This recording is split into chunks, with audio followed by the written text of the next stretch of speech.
सत श्री अकाल जी। लैके आए जी अज तुहाडे लई एक होर नवीं कहानी। मेरियां 7 मालकणां सी। कोई मेरे तो कपड़े धवाउंदी, कोई मालिश करवाउंदी। मेरा मालक मैनू शाबाशे दिंदा ते कहंदा तू मैनू खुश कर दिता। मैं भी काम विच लग जांदा। पर एक दिन मेरा मालक जरूरी काम दे लई बाहर गया होया सी। मेरे तां उस रात होश ही उड़ गए जदों 7 मालकणां ने मेरे नाल वारी वारी राजू कित्थे है तू, जल्दी जल्दी मेरे लिए परौंठा बना के ले आओ, मैनू बहुत ज़्यादा भुख लग रही है। मेरी मालकन नंबर 3 ने आवाज़ दी। मैनू उस टाइम मालकन नंबर 4 दे लई मैं आमलेट बना रहा सी। मेरा मालक एक अजाइश किस्म का बंदा सी। मेरे मालक ने अपने घर विच 7 कुड़ियां नूं रखिया होया सी जिन्हां दा काम काज मैं ही करदा सी। वो बहुत ही ज़्यादा अमीर इंसान सी। मैं उस घर विच नौकरी करदा सी। उसके बंगले के हेठले पोर्शन विच 7 कमरे बने हुए सन। उन्हां 7 कमरियां दे विच वो सोहणियां 7 कुड़ियां रहिंदियां सन। उन्हां दी उम्र भी ज़्यादा नहीं सी। सारियां दी हद तो वध खूबसूरत सन। उन्हां दे घर विच होर ज़्यादा नौकर नहीं सन। सिर्फ मैं ही उत्थे काम करदा सी क्योंकि मैं सुनिया सी कि जिहड़ा भी उत्थे काम करन लई नौकर जांदा सी तां वो 7 कुड़ियां उसनूं ज़्यादा टाइम तक उत्थे टिकन नहीं सी दिंदियां। वो बहुत ही ज़्यादा चलाक ते हुशियार सन। वो किसी भी नवे नौकर नूं ज़्यादा टाइम तक उत्थे रहन नहीं सी दिंदियां। जिहड़ा भी कोई उत्थे नवां नौकर आउंदा सी तां वो उसनूं इन्ना ज़्यादा परेशान करदियां सी कि वो 1 तो 2 दिनां तक ही उत्थे टिकदा सी। मैं मजबूर सी ते अपनी मजबूरी दे विच ही उत्थे काम करन लई तैयार होया सी। मेरे घर विच मेरियां 2 जवान भैणां सी ते मेरी माँ ने मैनू यही कहा सी कि कुछ भी हो जाए तू ये नौकरी नहीं छड्डनी क्योंकि मेरी वड्डी भैन का रिश्ता पक्का हो गया सी ते मेरी माँ ने उसदे लई पूरा दहेज तैयार करना सी। मैनू जदों उत्थे काम करन बारे पता लग्या तां मैं उस नौकरी लई तैयार हो गया क्योंकि वो काम की तनख्वाह भी चंगी दिंदे सन। मैं जदों अपने मालक दे नाल पूरी गलबात पक्की करके उस बंगले विचों बाहर निकलण लग्या तां उत्थे एक होर आदमी मैनू मिलिया ते वो कहण लगा कि तू इत्थे काम करन लई आया। मैं उसनूं कहा हाँ जी मैं इत्थे काम करन लई आया हाँ। जदों उसने मेरी गल सुनी तां वो मैनू पूरे ध्यान नाल देखिया ते वो अपने कन्नां नूं हत्थ लगाउण लग्या ते कहण लग्या कि तौबा तौबा तू इत्थों बच के निकल जा नहीं तां तेरा भी बुरा हाल होवेगा क्योंकि इत्थों इस घर दीयां मालकणां बहुत ही चलाक हन। मैं उसकी गल सुन के हैरान हो गया कि वो सिर्फ औरतों तो ही डर रहा सी ते वो कहण लग्या कि मैं तां अपने जिन्ने दिन इत्थे काम करे सी उन्हां दे पैसे लैण आया सी। ये कुड़ियां नहीं हन, ये तां भूतां तो भी वध भैड़ियां ने। मैं उसके मूँहों ये गल सुन के पहलां तां घबरा गया फिर मैनू अपनी माँ की गल याद आई कि तू नौकरी लई जिथे भी जावेगा उत्थे तू दिल ला के काम करी। फिर मैं उस बंदे की गल नूं अणसुणी करके अगे तुर पिया ते मैं अगले दिन जदों काम ते आया तां मैं खूबसूरत मालकणां नूं देख के दंग रह गया। वो इन्नियां सोहणियां सी कि मैं तां अखां झपकाउणा ही भुल गया सी। मेरे लिए तां ये तय करना मुश्किल हो गया सी कि उन्हां विचों ज़्यादा खूबसूरत कुड़ी कौन सी। सारियां ही जवान ते बहुत ज़्यादा सोहणियां ते सुनक्खियां सन। उधरों मैं भी सोहणा सुनक्खा ते जवान गभरू सी। मैं भी जवानी दीयां पौड़ियां चढ़ रहा सी ते मैं भी बहुत ज़्यादा चलाक सी ते मैनू मिठियां मिठियां गल्लां करना ते अपने जाल विच कुड़ियां नूं फसाउणा मैनू भी चंगी तरह आउंदा सी ते मालकणां ते जादू करना कोई ज़्यादा मुश्किल काम नहीं सी। मैं थोड़े दिनां विच ही ये पता कर लिया सी कि वो सारियां कुड़ियां आपस विच मिल जुल के ही रहिंदियां सन ते सारियां इकट्ठियां ही नौकरां नूं पूरी चंगी तरह तंग करदियां सन कि उस दी थोड़े दिनां विच ही छुट्टी हो जाती सी। हजे तां मेरे सबर दा इम्तिहान सी। मैनू भी पता सी कि मैनू कुछ दिनां तक उन्हां दे जुल्म नूं बर्दाश्त करना पवेगा। मैनू पता सी कि मैनू उन्हां दा पूरा विश्वास अपने ते बनाउणा पवेगा ते फिर ही हौली हौली मैं उन्हां विच आपस विच अणबण करवा सकदा सी। जेकर वो इकट्ठियां रहियां तां उन्हां ने मैनू भी काम ते ज़्यादा टाइम नहीं सी रहण देना। उन्हां दा दिल जितण दे लई उन्हां दे सारे काम भज भज के मैं करदा सी पर मैनू उन्हां दीयां हर रोज़ नवीआं तो नवीआं फरमाइशां ने बहुत तंग कर रखिया सी ते मेरी जान नूं सूली ते टंग रखिया सी। मेरा तां वो सवेरे नाश्ते के टाइम ते ही सारा दिमाग झट लैंदियां सन। ਸਾਰੀਆਂ ਦੀਆਂ ਅੱਡੋ ਅੱਡ ਫਰਮਾਇਸ਼ਾਂ ਹੁੰਦੀਆਂ ਸੀ। ਕੋਈ ਆਮਲੇਟ ਖਾਂਦੀ ਸੀ, ਕੋਈ ਪਰੌਂਠਾ ਤੇ ਕੋਈ ਸਬਜ਼ੀ ਨਾਲ ਫੁਲਕਾ, ਕੋਈ ਉਸ ਟਾਈਮ ਤੇ ਜੂਸ ਮੰਗਦੀ ਤੇ ਕੋਈ ਅਚਾਰ ਨਾਲ ਪਰੌਂਠਾ। ਸਾਰਿਆਂ ਦੀਆਂ ਅਲੱਗ-ਅਲੱਗ ਫਰਮਾਇਸ਼ਾਂ ਹੁੰਦੀਆਂ ਸਨ। ਪਰ ਮੈਂ ਵੀ ਬਹੁਤ ਜ਼ਿਆਦਾ ਹੁਸ਼ਿਆਰ ਸੀ ਤੇ ਕੰਮ ਵਿੱਚ ਬਹੁਤ ਤੇਜ਼ ਸੀ। ਮੈਂ ਆਪਣੇ ਕੰਮ ਵਿੱਚ ਫੁਰਤੀ ਦਿਖਾਈ ਤੇ ਝਟਪਟ ਵਿੱਚ ਸਾਰਿਆਂ ਦੇ ਨਾਸ਼ਤੇ ਤਿਆਰ ਕਰ ਦਿੱਤੇ ਤੇ ਸਾਰੀਆਂ ਮਾਲਕਣਾਂ ਦੇ ਨਾਸ਼ਤੇ ਤਿਆਰ ਕਰਕੇ ਟੇਬਲ ਤੇ ਲਗਾ ਦਿੱਤੇ। ਸਾਰੀਆਂ ਮਾਲਕਣਾਂ ਕੁੜੀਆਂ ਮੇਰੇ ਵੱਲ ਦੇਖ ਕੇ ਹੈਰਾਨ ਰਹਿ ਗਈਆਂ ਕਿ ਮੈਂ ਜਲਦੀ ਕੰਮ ਕਰਕੇ ਉਹਨਾਂ ਦੇ ਸਾਰੀਆਂ ਕੁੜੀਆਂ ਮੇਰੇ ਵੱਲ ਹੈਰਾਨੀ ਨਾਲ ਦੇਖ ਰਹੀਆਂ ਸਨ ਕਿ ਮੈਂ ਜਲਦੀ ਕੰਮ ਕਰਕੇ ਉਹਨਾਂ ਦੀਆਂ ਸਾਰੀਆਂ ਫਰਮਾਇਸ਼ਾਂ ਨੂੰ ਪੂਰਾ ਕਰ ਦਿੰਦਾ ਸੀ। ਮੈਂ ਜਲਦੀ ਸਾਰਾ ਨਾਸ਼ਤਾ ਟੇਬਲ ਤੇ ਲਗਾ ਕੇ ਉਹਨਾਂ ਨੂੰ ਕਿਹਾ ਕਿ ਜੇਕਰ ਤੁਹਾਨੂੰ ਕੁਝ ਹੋਰ ਚਾਹੀਦਾ ਹੋਇਆ ਤਾਂ ਮੈਨੂੰ ਉਹ ਵੀ ਦੱਸ ਦਿਓ। ਨਾਸ਼ਤਾ ਹਜੇ ਖਤਮ ਨਹੀਂ ਹੋਇਆ ਸੀ ਕਿ ਉਹਨਾਂ ਨੇ ਦੂਜੇ ਆਰਡਰ ਵੀ ਮੈਨੂੰ ਸੁਣਨ ਨੂੰ ਮਿਲੇ। ਕੋਈ ਕਹਿਣ ਲੱਗੀ ਕਿ ਮੇਰੇ ਕਮਰੇ ਦੀ ਸਫਾਈ ਕਰ ਦੇ, ਕੋਈ ਕਹਿੰਦੀ ਕੱਪੜੇ ਪ੍ਰੈਸ ਤੇ ਕੋਈ ਕਹਿੰਦੀ ਕੱਪੜੇ ਧੋ ਦੇ ਤੇ ਫੇਰ ਦੁਪਹਿਰ ਦਾ ਖਾਣਾ ਵੀ ਤਿਆਰ ਕਰ ਦੇਵੇ। ਮੈਂ ਜਲਦੀ ਸਵੇਰ ਦੇ ਸਾਰੇ ਕੰਮ ਖਤਮ ਕਰ ਲਏ। ਮੈਂ ਇਹ ਕੰਮ ਵਿੱਚ ਫੁਰਤੀ ਕਰਦਾ ਸੀ ਕਿਉਂਕਿ ਮੈਂ ਬਚਪਨ ਤੋਂ ਹੀ ਲੋਕਾਂ ਦੇ ਘਰਾਂ ਵਿੱਚ ਕੰਮ ਕਰਦਾ ਸੀ। ਦੁਪਹਿਰ ਦੇ ਖਾਣੇ ਵਿੱਚ ਵੀ ਜਦੋਂ ਮੈਂ ਸਾਰੀਆਂ ਨੇ ਆਪੋ ਆਪਣੀਆਂ ਪਸੰਦ ਦੀਆਂ ਚੀਜ਼ਾਂ ਦੇਖੀਆਂ ਤਾਂ ਉਹ ਇੱਕ ਦੂਸਰੇ ਦੀ ਸ਼ਕਲ ਦੇਖਣ ਲੱਗੀਆਂ ਤੇ ਕਹਿਣ ਲੱਗੀਆਂ ਕਿ ਤੂੰ ਤਾਂ ਬਹੁਤ ਹੁਸ਼ਿਆਰ ਹੈ, ਤੂੰ ਤਾਂ ਸਾਡੀਆਂ ਫਰਮਾਇਸ਼ਾਂ ਤੇ ਪੂਰਾ ਉਤਰ ਰਿਹਾ ਹੈ। ਕਿਉਂਕਿ ਮੈਂ ਕੋਈ ਵੀ ਉਹਨਾਂ ਦੀ ਫਰਮਾਇਸ਼ ਨੂੰ ਅਧੂਰਾ ਨਹੀਂ ਸੀ ਰਹਿਣ ਦਿੰਦਾ। ਫਿਰ ਇੱਕ ਮਾਲਕਣ ਮੈਨੂੰ ਕਹਿਣ ਲੱਗੀ ਕਿ ਤੂੰ ਮੇਰੇ ਕਮਰੇ ਵਿੱਚ ਆ ਕੇ ਮੇਰੇ ਕੱਪੜੇ ਧੋ ਦੇ ਤੇ ਮੈਂ ਫਿਰ ਉਸਦੇ ਕਮਰੇ ਵਿੱਚ ਜਦੋਂ ਚਲਾ ਗਿਆ ਤਾਂ ਮੈਂ ਉਸਦੇ ਕਮਰੇ ਦੇ ਨਾਲ ਲੱਗਦੇ ਬਾਥਰੂਮ ਵਿੱਚ ਬੈਠ ਕੇ ਕੱਪੜੇ ਧੋ ਰਿਹਾ ਸੀ ਤੇ ਨਾਲ ਹੀ ਆਪਣੀ ਮਾਲਕਣ ਦੇ ਹੁਸਨ ਨੂੰ ਦੇਖ ਰਿਹਾ ਸੀ। ਕੁੜੀਆਂ, ਮੈਂ ਕਦੇ ਵੀ ਇੰਨੀਆਂ ਸੋਹਣੀਆਂ ਕੁੜੀਆਂ ਨੂੰ ਨਹੀਂ ਸੀ ਦੇਖਿਆ ਤੇ ਮੈਂ ਆਪਣੀ ਮਾਲਕਣ ਦੀ ਤਾਰੀਫ ਕਰ ਰਿਹਾ ਸੀ ਤੇ ਕਹਿ ਰਿਹਾ ਸੀ ਕਿ ਮੈਂ ਤਾਂ ਅੱਜ ਤੱਕ ਤੁਹਾਡੇ ਜਿੰਨੀ ਸੋਹਣੀ ਕੁੜੀ ਨਹੀਂ ਦੇਖੀ। ਮੈਂ ਹੁਸ਼ਿਆਰ ਸੀ ਤੇ ਮੈਂ ਚਲਾਕੀ ਨਾਲ ਜਿਹੜੀ ਮਾਲਕਣ ਦੇ ਕਮਰੇ ਵਿੱਚ ਜਾਂਦਾ ਸੀ ਤਾਂ ਮੈਂ ਉਸਦੀ ਤਾਰੀਫ ਕਰਨੀ ਸ਼ੁਰੂ ਕਰ ਦਿੰਦਾ ਸੀ। ਉਹ ਮੇਰੀ ਤਾਰੀਫ ਸੁਣ ਕੇ ਖੁਸ਼ ਹੋ ਜਾਂਦੀਆਂ ਸੀ।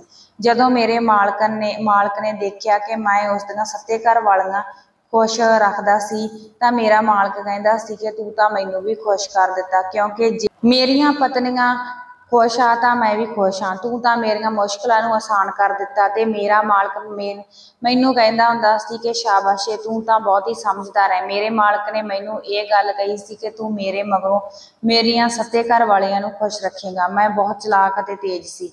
ਮੈਂ ਜਦੋਂ ਵੀ ਕਿਸੇ ਵੀ ਮਾਲਕਣ ਦੇ ਕਮਰੇ ਵਿੱਚ ਜਾਂਦਾ ਤਾਂ ਮੈਂ ਦੂਸਰੀ ਮਾਲਕਣ ਦੇ ਖਿਲਾਫ ਉਸਦੇ ਕੰਨ ਭਰ ਦਿੰਦਾ ਸੀ। ਪਰ ਇੱਕ ਦਿਨ ਜਦੋਂ 7ਵੇਂ ਨੰਬਰ ਵਾਲੀ ਮੇਰੀ ਮਾਲਕਣ ਨੇ ਮੈਨੂੰ ਕਿਹਾ ਕਿ ਮੇਰੇ ਸਿਰ ਵਿੱਚ ਬਹੁਤ ਤੇਜ਼ ਦਰਦ ਹੋ ਰਿਹਾ, ਤੂੰ ਮੇਰੇ ਕਮਰੇ ਵਿੱਚ ਚੱਲ ਤੇ ਮੇਰੀ ਮਾਲਿਸ਼ ਕਰ।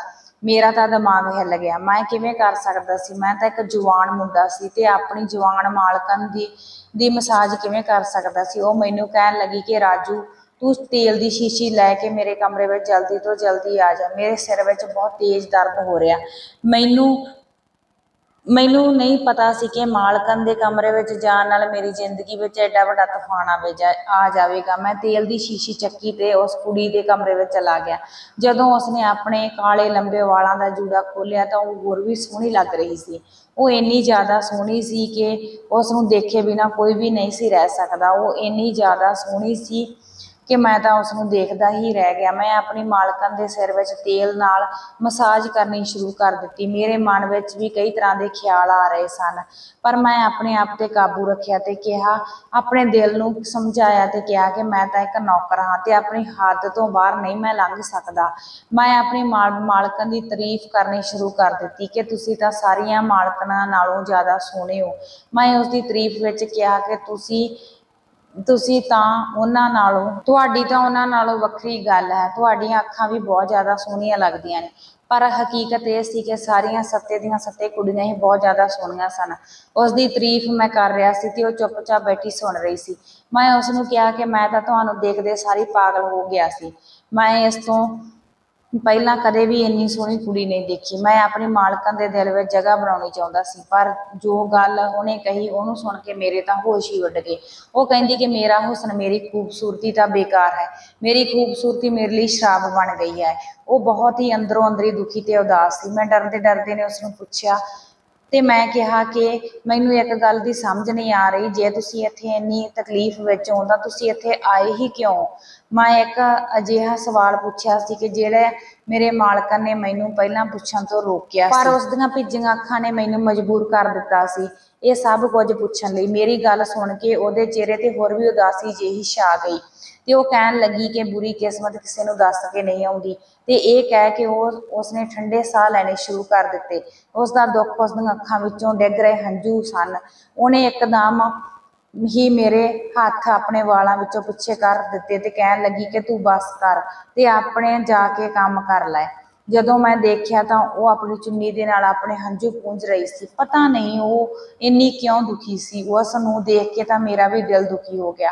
ਅੱਜ ਰਾਤ ਮਾਲਕਨ ਨੇ ਵੀ ਇਸ ਦੇ ਕਮਰੇ ਵਿੱਚ ਹੀ ਜਾਣਾ ਸੀ। ਉਹ ਸੁਬਾਹ ਤੋਂ ਹੀ ਬਹੁਤ ਜ਼ਿਆਦਾ ਦੁਖੀ ਤੇ ਬੇਚੈਨ ਸੀ। ਅੱਜ ਸੁਬਾਹ ਤੋਂ ਹੀ ਉਹ 7 ਕੁੜੀਆਂ ਵਿੱਚ ਬਹੁਤ ਹੀ ਉਦਾਸੀ ਸੀ।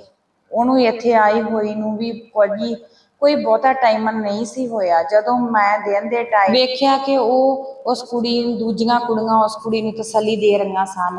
ਉਹਨਾਂ ਕੁੜੀਆਂ ਦੇ ਚਿਹਰਿਆਂ ਦੇ ਉੱਪਰ ਵੀ ਉਦਾਸੀ ਸੀ। ਮੈਨੂੰ ਕੁਝ ਵੀ ਸਮਝ ਨਹੀਂ ਸੀ ਆ ਰਿਹਾ ਕਿ ਉਹਨਾਂ ਵਿੱਚ ਕੀ ਚੱਲ ਰਿਹਾ ਸੀ। ਸੁਬਾਹ ਤਾਂ ਉਹ ਬਹੁਤ ਹੀ ਖੁਸ਼ ਸਨ। ਰਾਤ ਨੂੰ ਮੈਂ ਆਪਣੇ ਕੁਆਟਰ ਵਿੱਚ ਜਾ ਕੇ ਹੀ ਸੌਂਦਾ ਸੀ। ਅੱਜ ਜਦੋਂ ਮੈਂ ਆਪਣੇ ਕੁਆਟਰ ਵਿੱਚ ਜਾ ਕੇ ਸੌਣ ਲੱਗਿਆ ਤਾਂ ਮੈਨੂੰ ਅੱਜ ਨੀਂਦ ਨਹੀਂ ਸੀ ਆ ਰਹੀ। ਮੈਂ ਮੰਜੇ ਉੱਤੇ ਪਿਆ 7ਵੇਂ ਨੰਬਰ ਵਾਲੀ ਮਾਲਕਨ ਬਾਰੇ ਹੀ ਸੋਚਦਾ ਰਿਹਾ। ਫਿਰ ਅਚਾਨਕ ਅੱਧੀ ਕੁ ਰਾਤ ਨੂੰ ਮੇਰੀ ਅੱਖ ਲੱਗ ਗਈ ਤੇ ਜਦੋਂ ਸੁਬਾਹ ਹੋਈ ਤਾਂ ਮੇਰੀ ਅੱਖ ਖੁੱਲੀ। ਜਦੋਂ ਮੈਂ ਰਸੋਈ ਵਿੱਚ ਗਿਆ ਤਾਂ ਉਹੀ ਮੇਰੀ ਮਾਲਕਨ ਬੈਠੀ ਰਸੋਈ ਵਿੱਚ ਰੋ ਰਹੀ ਸੀ। ਉਹ ਮੈਨੂੰ ਦੇਖ ਕੇ ਆਪਣੇ ਹੰਝੂ ਪੂੰਝਣ ਲੱਗੀ ਤੇ ਕਹਿਣ ਲੱਗੀ ਤੇ ਉਸਨੂੰ ਵੀ ਪਤਾ ਲੱਗ ਗਿਆ ਸੀ ਕਿ ਮੈਂ ਉਸਨੂੰ ਰੋਂਦੇ ਹੋਏ ਦੇਖ ਲਿਆ। ਮੈਂ ਉਸਨੂੰ ਇਸ ਬਾਰੇ ਕੁਝ ਵੀ ਪੁੱਛ ਨਹੀਂ ਸੀ ਸਕਦਾ। ਉਹ ਮੇਰੇ ਵੱਲ ਬਹੁਤ ਹੀ ਅਜੀਬ ਨਜ਼ਰਾਂ ਨਾਲ ਦੇਖ ਰਹੀ ਸੀ ਪਰ ਮੈਂ ਤਾਂ ਉਸਨੂੰ ਦੇਖ ਕੇ ਸੁੰਨ ਹੀ ਹੋ ਗਿਆ। ਫਿਰ ਉਹ ਉੱਠ ਕੇ ਰਸੋਈ ਵਿੱਚੋਂ ਬਾਹਰ ਜਾਣ ਲੱਗੀ ਤਾਂ ਉਸਦੇ ਚਿਹਰੇ ਤੇ ਨਜ਼ਰ ਪਈ।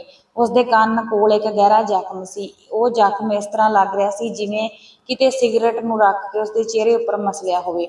ਇਹ ਸ਼ਾਇਦ ਉਸ ਕੁੜੀ ਨਾਲ ਰਾਤ ਨੂੰ ਮਾਲਕ ਨੇ ਹੀ ਕੀਤਾ ਸੀ ਪਰ ਮੈਨੂੰ ਇਹ ਉਮੀਦ ਨਹੀਂ ਸੀ ਕਿ ਮੇਰਾ ਮਾਲਕ ਇੰਨਾ ਨਿਰਦਈ ਹੋਵੇਗਾ। ਮੈਨੂੰ ਉਸਦੀ ਹਾਲਤ ਦੇਖ ਕੇ ਆਪਣੇ ਮਾਲਕ ਤੋਂ ਨਫ਼ਰਤ ਹੋ ਗਈ ਸੀ। ਪਹਿਲਾਂ ਤਾਂ ਮੈਂ ਇਹ ਸੋਚ ਕੇ ਇੱਥੇ ਆਇਆ ਸੀ ਕਿ ਮੈਂ ਇੱਕ ਦੂਸਰੀ ਮਾਲਕਨ ਦੇ ਕੰਨ ਆਪਸ ਵਿੱਚ ਉਹਨਾਂ ਦੇ ਖਿਲਾਫ ਭਰਦਾ ਰਹਾਂਗਾ ਤੇ ਉਹਨਾਂ ਦੇ ਦਿਲ ਵਿੱਚ ਆਪਣੀ ਜਗ੍ਹਾ ਬਣਾ ਲਵਾਂਗਾ। ਪਰ ਅੱਜ ਜਦੋਂ ਮੈਂ 7ਵੀਂ ਮਾਲਕਨ ਨੂੰ ਇਸ ਤਰ੍ਹਾਂ ਉਦਾਸ ਤੇ ਦੁਖੀ ਦੇਖਿਆ ਤਾਂ ਮੈਂ ਆਪਣਾ ਇਰਾਦਾ ਬਦਲ ਦਿੱਤਾ ਸੀ। ਉਹ ਕੁੜੀਆਂ ਤਾਂ ਮੈਨੂੰ ਹੁਣ ਬੇਵੱਸ ਤੇ ਮਜਬੂਰ ਲੱਗ ਰਹੀਆਂ ਸਨ। ਮੈਂ ਵੀ ਆਪਣੀ ਮਾਲਕਨ ਦੇ ਪਿੱਛੇ ਪਿੱਛੇ ਬਾਹਰ ਨੂੰ ਚੱਲ ਪਿਆ ਕਿਉਂਕਿ ਮੈਂ ਆਪਣੀ ਮਾਲਕਨ ਦੇ ਮੂੰਹ ਉੱਪਰ ਕੁਝ ਨਿਸ਼ਾਨ ਦੇਖੇ ਸਨ। ਮੈਂ ਆਪਣੀ ਮਾਲਕਨ ਤੋਂ ਪੁੱਛਣ ਦੀ ਕੋਸ਼ਿਸ਼ ਕਰ ਹੀ ਰਿਹਾ ਸੀ ਕਿ ਮੈਨੂੰ ਮੇਰੇ ਸਾਹਮਣੇ ਮੇਰਾ ਮਾਲਕ ਦਿਸ ਗਿਆ ਕਿਉਂਕਿ ਮੈਂ ਆਪਣੇ ਮਾਲਕ ਦੇ ਸਾਹਮਣੇ ਇਸ ਤਰ੍ਹਾਂ ਆਪਣੀ ਮਾਲਕਨ ਕੋਲ ਖੜ ਨਹੀਂ ਸੀ ਸਕਦਾ ਕਿਉਂਕਿ ਮੇਰੇ ਮਾਲਕਨ ਨੇ ਮੈਨੂੰ ਪਹਿਲਾਂ ਹੀ ਕਿਹਾ ਸੀ ਕਿ ਤੂੰ ਸਾਡੇ ਘਰ ਦੇ ਕਿਸੇ ਵੀ ਮਾਮਲੇ ਵਿੱਚ ਤੈਨੂੰ ਪੈਣ ਦੀ ਕੋਈ ਲੋੜ ਨਹੀਂ। ਤੈਨੂੰ ਕਿਸੇ ਵੀ ਗੱਲ ਵਿੱਚ ਆਉਣ ਦਾ ਕੋਈ ਹੱਕ ਨਹੀਂ। ਫਿਰ ਮੈਂ ਕੁਝ ਟਾਈਮ ਬਾਅਦ 7ਵੇਂ ਨੰਬਰ ਵਾਲੀ ਮਾਲਕਨ ਦੇ ਨਾਲ ਦੇਖਿਆ ਕਿ ਮੇਰਾ ਮਾਲਕ 7ਵੇਂ ਨੰਬਰ ਵਾਲੀ ਮਾਲਕਨ ਦੇ ਨਾਲ ਝਗੜ ਰਿਹਾ ਸੀ ਤੇ ਇਹ ਕਹਿ ਰਿਹਾ ਸੀ ਕਿ ਸਾਰਾ ਕੁਝ ਤੇਰੀ ਵਜ੍ਹਾ ਨਾਲ ਹੀ ਹੋ ਰਿਹਾ। ਪਹਿਲਾਂ ਉਹ 6 ਕੁੜੀਆਂ ਦੇ ਮੂੰਹ ਵਿੱਚ ਕੋਈ ਜ਼ੁਬਾਨ ਨਹੀਂ ਸੀ। ਇਹ ਸਿਰਫ ਤੇਰੇ ਕਰਕੇ ਹੀ ਹੋਇਆ ਹੈ ਕਿ ਉਹ ਮੇਰੇ ਨਾਲ ਹੁਣ ਜ਼ੁਬਾਨ ਲੜਾਉਂਦੀਆਂ। ਜਦੋਂ ਤੂੰ ਇੱਥੇ ਆਈ ਨਹੀਂ ਸੀ ਤਾਂ ਕੁੜੀਆਂ ਦੇ ਵਿੱਚ ਇੰਨੀ ਹਿੰਮਤ ਨਹੀਂ ਸੀ ਕਿ ਉਹ ਮੇਰੇ ਅੱਗੇ ਕਿਸੇ ਗੱਲ ਦਾ ਜਵਾਬ ਦਿੰਦੀਆਂ। ਉਹ ਮੇਰੇ ਮਾਲਕ ਤੋਂ ਬਿਲਕੁਲ ਵੀ ਡਰ ਨਹੀਂ ਸੀ ਲੱਗ ਰਿਹਾ ਕਿਉਂਕਿ ਉਹ ਤਾਂ ਮੇਰੇ ਮਾਲਕ ਦੇ ਅੱਗੇ ਅੱਖਾਂ ਦੇ ਵਿੱਚ ਅੱਖਾਂ ਮਿਲਾ ਕੇ ਖੜੀ ਹੋਈ ਸੀ। ਮੈਂ ਉਹਨਾਂ ਦੀ ਲੜਾਈ ਵੇਖ ਕੇ ਡਰ ਗਿਆ ਸੀ। ਮੇਰਾ ਮਾਲਕ ਉਸਨੂੰ ਕਹਿ ਰਿਹਾ ਸੀ ਕਿ ਆਪਣੀ ਨਜ਼ਰ ਮੈਨੂੰ ਇਸ ਤਰ੍ਹਾਂ ਆਪਣੀਆਂ ਨਜ਼ਰਾਂ ਨਾਲ ਨਾ ਦੇਖ। ਤੈਨੂੰ ਕੋਈ ਹੱਕ ਨਹੀਂ। ਜੇ ਤੂੰ ਮੇਰੇ ਨਾਲ ਇਸ ਤਰ੍ਹਾਂ ਬਹਿਸ ਕਰੀ ਤਾਂ ਮੈਂ ਤੇਰਾ ਉਹ ਹਸ਼ਰ ਕਰੂੰਗਾ ਜਿਹੜਾ ਤੂੰ ਕਦੇ ਸੋਚਿਆ ਵੀ ਨਹੀਂ ਹੋਵੇਗਾ ਤੇ ਤੂੰ ਮੂੰਹ ਦਿਖਾਉਣ ਦੇ ਕਾਬਲ ਵੀ ਨਹੀਂ ਰਹੇਂਗੀ। ਪਰ ਮੇਰੀ ਮਾਲਕਨ ਮੇਰੇ ਮਾਲਕ ਦੇ ਸਾਹਮਣੇ ਅੜ ਕੇ ਖੜ ਗਈ ਤੇ ਉਸਨੇ ਆਪਣੀਆਂ ਨਜ਼ਰਾਂ ਨੂੰ ਥੱਲੇ ਨਹੀਂ ਸੀ ਕਰਿਆ। ਇਹਨਾਂ ਦੇਖਦੇ ਹੀ ਮੇਰਾ ਮਾਲਕ ਨੇ ਮੇਰੀ ਮਾਲਕਨ ਦੇ ਜ਼ੋਰਦਾਰ ਥੱਪੜ ਮੂੰਹ ਤੇ ਮਾਰਿਆ ਤੇ ਉਹਨੂੰ ਘੜੀਸ ਕੇ ਆਪਣੇ ਕਮਰੇ ਵਿੱਚ ਲੈ ਗਿਆ ਤੇ ਉਹ ਨਾਲ ਹੀ ਇਹ ਕਹਿ ਰਿਹਾ ਸੀ ਕਿ ਅੱਜ ਤੇਰਾ ਮੈਂ ਉਹ ਹਸ਼ਰ ਕਰੂੰਗਾ ਜਿਹੜਾ ਸੁਬਾਹ ਤੱਕ ਤੇਰਾ ਚਿਹਰਾ ਕੋਈ ਪਛਾਣ ਨਹੀਂ ਸਕੇਗਾ। ਤੇ ਉਹਨਾਂ ਦੀ ਲੜਾਈ ਦੇਖ ਕੇ ਦੂਸਰੀਆਂ 6 ਕੁੜੀਆਂ ਮੇਰੇ ਮਾਲਕਨ ਨੂੰ ਕਹਿ ਰਹੀਆਂ ਸਨ ਕਿ ਇਹ ਸਜ਼ਾ ਨਾ ਦਿਓ। ਅਸੀਂ ਅੱਜ ਤੋਂ ਬਾਅਦ ਤੇਰੀ ਕੋਈ ਵੀ ਗੱਲ ਨਹੀਂ ਟਾਲਾਂਗੇ ਤੇ ਤੇਰੀ ਹਰ ਗੱਲ ਮੰਨਾਂਗੀਆਂ। ਮੈਂ ਪਹਿਲੀ ਵਾਰ ਮਾਲਕ ਨੂੰ ਇੰਨੇ ਗੁੱਸੇ ਵਿੱਚ ਦੇਖਿਆ ਸੀ। ਮੇਰਾ ਦਿਲ ਤਾਂ ਕੰਬ ਰਿਹਾ ਸੀ। ਜਿਵੇਂ ਜਿਵੇਂ ਸਮਾਂ ਲੰਘਣ ਲੱਗਾ ਉੱਥੇ ਉਸ ਘਰ ਵਿੱਚ ਹੋਰ ਰਾਜ ਖੁੱਲ੍ਹਣ ਲੱਗੇ। ਇੱਕ ਵਾਰ ਮੈਂ ਬਾਹਰ ਲਾਉਣ ਵਿੱਚ ਨਿਕਲਿਆ ਕਿ ਮੈਂ ਪੌਦਿਆਂ ਨੂੰ ਪਾਣੀ ਪਾ ਸਕਾਂ ਤਾਂ ਉੱਥੇ 7ਵੇਂ ਨੰਬਰ ਵਾਲੀ ਮਾਲਕਣ ਬੈਠੀ ਰੋ ਰਹੀ ਸੀ ਤੇ ਉਹ ਆਪਣੇ ਆਪ ਨਾਲ ਗੱਲਾਂ ਕਰ ਰਹੀ ਸੀ। ਉਹ ਇਕੱਲੀ ਬੈਠੀ ਇਹ ਕਹਿ ਰਹੀ ਸੀ ਕਿ ਹੇ ਪ੍ਰਮਾਤਮਾ, ਮੇਰੀ ਸਜ਼ਾ ਖਤਮ ਕਰ ਦੇ। ਮੈਂ ਇਸ ਆਦਮੀ ਦੇ ਨਾਲ ਇੱਕ ਪਲ ਵੀ ਨਹੀਂ ਰਹਿ ਸਕਦੀ, ਮੈਨੂੰ ਮੌਤ ਹੀ ਦੇ ਦੇ। ਮੈਂ ਪਿੱਛੇ ਖੜਾ ਆਪਣੀ 7ਵੇਂ ਨੰਬਰ ਦੀ ਮਾਲਕਣ ਦੀਆਂ ਗੱਲਾਂ ਸੁਣ ਰਿਹਾ ਸੀ ਤੇ ਮੇਰਾ ਵੀ ਉਸ ਦੀਆਂ ਗੱਲਾਂ ਸੁਣ ਕੇ ਦਿਲ ਦੁਖੀ ਹੋ ਗਿਆ। ਫਿਰ ਮੈਂ ਉਸ ਕੋਲ ਜਾ ਕੇ ਉਸਦੇ ਰੋਣ ਦਾ ਕਾਰਨ ਪੁੱਛਿਆ ਤਾਂ ਉਹ ਮੈਨੂੰ ਕਹਿਣ ਲੱਗੀ ਕਿ ਮੈਂ ਤਾਂ ਆਪਣੀ ਮਜਬੂਰੀ ਵਿੱਚ ਹੀ ਇੱਥੇ ਆਈ ਸੀ। ਮੈਨੂੰ ਨਹੀਂ ਸੀ ਪਤਾ ਕਿ ਇਹ ਨਿਰਦਈ ਬੰਦਾ ਹੈ। ਕੋਈ ਵੀ ਮਰਦ ਆਪਣੀ ਭੁੱਖ ਤੋਂ ਬਿਨਾਂ ਕਿਸੇ ਵੀ ਔਰਤ ਤੇ ਰਹਿਮ ਨਹੀਂ ਕਰਦਾ। ਮੇਰੀ ਮਾਂ ਬੁੱਢੀ ਸੀ ਤੇ ਉਹ ਬਹੁਤ ਜ਼ਿਆਦਾ ਬਿਮਾਰ ਰਹਿੰਦੀ ਸੀ। ਮੇਰੇ ਕੋਲ ਉਸਦੇ ਇਲਾਜ ਲਈ ਪੈਸੇ ਨਹੀਂ ਸਨ। ਮੈਂ ਮਜਬੂਰ ਹੋ ਕੇ ਇਸ ਆਦਮੀ ਤੋਂ ਕੁਝ ਪੈਸਿਆਂ ਦੀ ਮਦਦ ਮੰਗੀ ਤਾਂ ਇਹਨੇ ਮੇਰੀ ਮਜਬੂਰੀ ਦਾ ਫਾਇਦਾ ਚੁੱਕਿਆ ਤੇ ਮੈਨੂੰ ਆਪਣੀ ਹਵਸ ਦਾ ਸ਼ਿਕਾਰ ਬਣਾ ਲਿਆ। ਮੈਨੂੰ ਇੱਥੇ ਰਹਿਣ ਲਈ ਮਜਬੂਰ ਕਰ ਦਿੱਤਾ। ਮੇਰੀ ਮਾਂ ਨੂੰ ਜਦੋਂ ਮੇਰਾ ਪਤਾ ਲੱਗਿਆ ਤਾਂ ਮੈਂ ਉੱਥੇ ਆਪਣਾ ਜਿਸਮ ਵੇਚ ਕੇ ਉਸਦਾ ਇਲਾਜ ਲਈ ਪੈਸੇ ਲੈ ਕੇ ਆਈ ਹਾਂ ਤਾਂ ਮੇਰੀ ਮਾਂ ਨੂੰ ਬਹੁਤ ਦੁੱਖ ਹੋਇਆ ਤੇ ਉਹ ਇਸੇ ਦੁੱਖ ਨੂੰ ਲੈ ਕੇ ਇਸ ਦੁਨੀਆ ਨੂੰ ਸਦਾ ਲਈ ਅਲਵਿਦਾ ਕਹਿ ਗਈ। ਮੇਰੀ ਮਾਂ ਦੀ ਮੌਤ ਬਿਮਾਰੀ ਨਾਲ ਨਹੀਂ ਸੀ ਹੋਈ, ਉਸਨੂੰ ਤਾਂ ਮੇਰਾ ਦੁੱਖ ਹੀ ਲੈ ਗਿਆ। ਹਜੇ ਤੱਕ ਮੇਰੀ ਮਾਂ ਦੀ ਮੌਤ ਦਾ ਹੀ ਮੇਰੇ ਢਿੱਡ ਵਿੱਚ ਦੁੱਖ ਸੀ, ਪਰ ਇਸ ਆਦਮੀ ਨੇ ਮੇਰੀ ਜ਼ਿੰਦਗੀ ਬਰਬਾਦ ਕਰ ਦਿੱਤੀ। ਮੈਂ ਉਸਦੀ ਇਹ ਕਹਾਣੀ ਸੁਣ ਕੇ ਹੋਰ ਵੀ ਦੁਖੀ ਹੋ ਗਿਆ। ਮੈਂ ਸਮਝ ਗਿਆ ਸੀ ਕਿ ਇਹ ਸੱਤੇ ਦੀਆਂ ਸੱਤੇ ਕੁੜੀਆਂ ਨੂੰ ਕਿਸੇ ਨਾ ਕਿਸੇ ਮਜਬੂਰੀ ਕਰਕੇ ਹੀ ਇੱਥੇ ਆਈਆਂ ਹਨ। ਮੈਂ ਤਾਂ ਬਸ ਚੁੱਪ ਕਰਕੇ ਉਸਦੀ ਕਹਾਣੀ ਸੁਣ ਰਿਹਾ ਸੀ ਤੇ ਮੇਰਾ ਮਾਲਕ ਇੰਨਾ ਘਟੀਆ ਕਿਸਮ ਦਾ ਬੰਦਾ ਸੀ ਤੇ ਉਹ ਇਹਨਾਂ ਕੁੜੀਆਂ ਦੇ ਨਾਲ ਜਾਨਵਰਾਂ ਵਾਂਗ ਵਿਵਹਾਰ ਕਰਦਾ ਸੀ ਤੇ ਉਹਨਾਂ ਦੇ ਸਰੀਰ ਨੂੰ ਵੀ ਜਾਨਵਰਾਂ ਵਾਂਗ ਨੋਚਦਾ ਸੀ। ਮੈਂ ਤਾਂ ਹੁਣ ਦਿਨ ਰਾਤ ਇਹਨਾਂ 7 ਕੁੜੀਆਂ ਬਾਰੇ ਇਹੀ ਸੋਚਦਾ ਰਹਿੰਦਾ ਸੀ ਕਿ ਇਹ ਵਿਚਾਰੀਆਂ ਕਿੰਨੀਆਂ ਦੁੱਖ ਤਕਲੀਫਾਂ ਨੂੰ ਆਪਣੇ ਸਰੀਰ ਤੇ ਸਹਿ ਰਹੀਆਂ ਸਨ। ਹੌਲੀ ਹੌਲੀ ਮੇਰੀ ਭੈਣ ਦਾ ਵਿਆਹ ਵੀ ਨੇੜੇ ਆ ਰਿਹਾ ਸੀ। ਮੇਰੇ ਮਾਲਕ ਨੇ ਮਹੀਨਾ ਪੂਰਾ ਹੁੰਦੇ ਮੈਨੂੰ ਚੰਗੀ ਤਨਖਾਹ ਦੇ ਦਿੱਤੀ ਤੇ ਮੈਨੂੰ ਕਿਹਾ ਕਿ ਤੂੰ ਇੱਕ ਦਿਨ ਤੋਂ ਜ਼ਿਆਦਾ ਛੁੱਟੀ ਨਹੀਂ ਲੈ ਸਕਦਾ। ਤੂੰ ਤਾਂ ਵਧੀਆ ਨੌਕਰੀ ਤੇ ਆਪਣੀ ਨੌਕਰੀ ਨੂੰ ਇਮਾਨਦਾਰੀ ਨਾਲ ਕਰਦਾ ਹੈ। ਮੈਂ ਆਪਣੇ ਮਾਲਕ ਦੇ ਕਹੇ ਅਨੁਸਾਰ ਸਿਰਫ ਇੱਕ ਦਿਨ ਹੀ ਆਪਣੀ ਭੈਣ ਦੇ ਵਿਆਹ ਵਾਲੇ ਦਿਨ ਹੀ ਛੁੱਟੀ ਲਈ ਸੀ ਤੇ ਅਗਲੇ ਦਿਨ ਕੰਮ ਤੇ ਆਉਣ ਲੱਗਿਆ ਤਾਂ ਮੇਰੀ ਮਾਂ ਕਹਿਣ ਲੱਗੀ ਕਿ ਤੂੰ ਇੰਨੀ ਜਲਦੀ ਕਿਉਂ ਜਾ ਰਿਹਾ। ਮੈਂ ਆਪਣੀ ਮਾਂ ਨੂੰ ਕਿਹਾ ਕਿ ਮਾਂ, ਨੌਕਰੀ ਦਾ ਸਵਾਲ ਆ, ਨਹੀਂ ਤਾਂ ਮੇਰੀ ਨੌਕਰੀ ਚਲੀ ਜਾਵੇਗੀ। ਜੇ ਮੈਂ ਇੱਕ ਦਿਨ ਤੋਂ ਵੱਧ ਛੁੱਟੀ ਕਰੀ ਤਾਂ ਮੇਰੀ ਨੌਕਰੀ ਨਿਕਲ ਜਾਵੇਗੀ ਤੇ ਫਿਰ ਤੂੰ ਕੀ ਕਰੇਂਗੀ, ਘਰ ਦਾ ਖਰਚਾ ਕਿਵੇਂ ਚੱਲੇਗਾ।